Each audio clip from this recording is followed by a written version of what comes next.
Greetings, ghouls, and welcome back to another talk about horror television. Tonight we're taking a look at a wild and crazy circus episode of Tales from the Crypt, titled Food for Thought, from Season 5. So let's get right into it, but if you don't mind, please consider hitting the subscribe button to help the channel out for free. Thank you. We open to a twisted conversation between a psychic clown and his assistant Connie. The clown's named Sambini, and we learn fast that he's an awful boss, to say the least.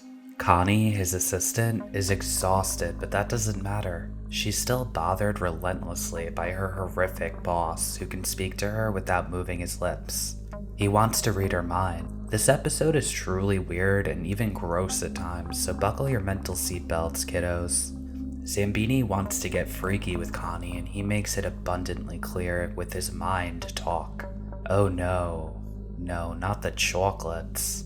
So moving on from that, the next scene we see some of their magic act live. It's really something too. I was dazzled. Sambini picks a Bible out of a guest's pocket during the act, then he picks a random passage out of the book, and to prove Sambini's magic, he uses his mind to communicate it to Connie, who reads it out loud for the crowd. Wowee. Then we go backstage to meet some of the accompanying acts. Connie's down to stay and hang out with the rest of them. She's got eyes for the pretty one in the yellow singlet. His name's Johnny. Too bad Sambini declines for that opportunity. Later on, Sambini passes out, and this gives her a small window of opportunity to sneak out and meet Johnny. Connie and Johnny are really sweet to one another.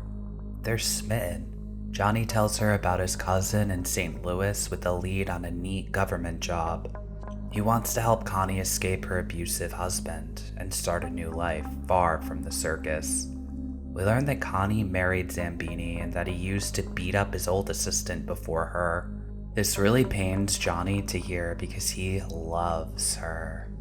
The two cuties have a passionate moment together, and in the midst of the action, Sambini wakes up. And not only that, but for the first time ever, he can hear Connie's voice in his head. He hears her thoughts. So she gets screeched at by Sambini with his mind talk, and she runs back to him, defeated yet again by her abusive husband. I'm sad for the poor gal. I really hope this one turns around in her favor. This Sambini cat is a monster. He takes her inside and beats her. We see the awful little person looking at the conjoined twins in the shower.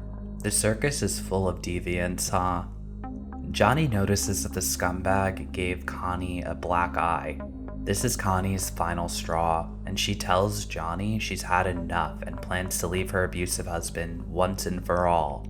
Ecstatic, they share a kiss, and this is when Sambini hears her thoughts again, and he is mad. This isn't going to end well, is it?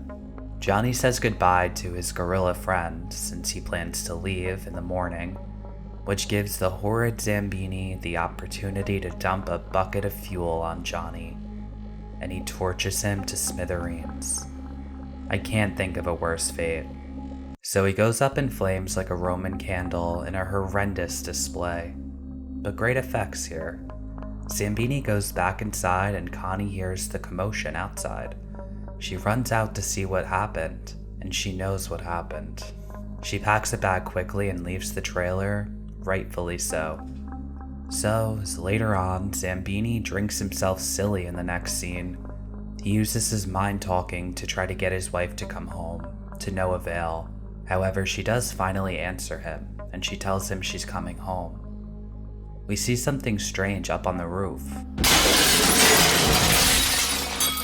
I want my dessert. You! This is for Johnny.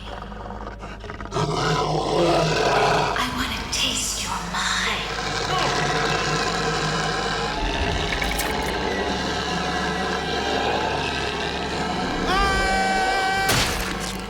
The circus staff can't believe what they see next. They all congregate at the gorilla's cage.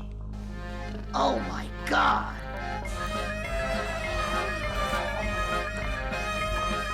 Now that's a man-eating gorilla. And that's that. Wow. What a crazy episode. Zambini was so awful to those around him that it was almost hard to watch.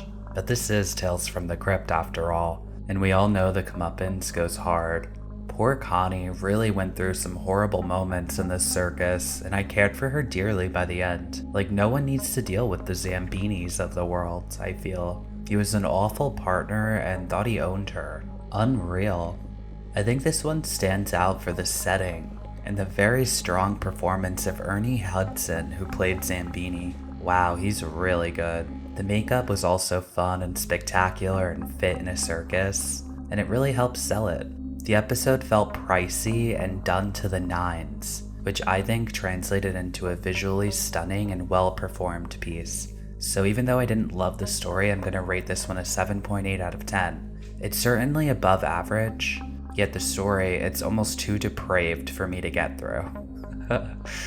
I found myself wanting to skip over this episode in favor of something lighter, so this isn't for the non-horror fans out there. Let me know what you thought down below. I love hearing your takes. And huge thanks to my patrons for helping me out so dearly. It means the world to me that you find value in this content. So seriously, thank you. And until next time, friends, stay spooky.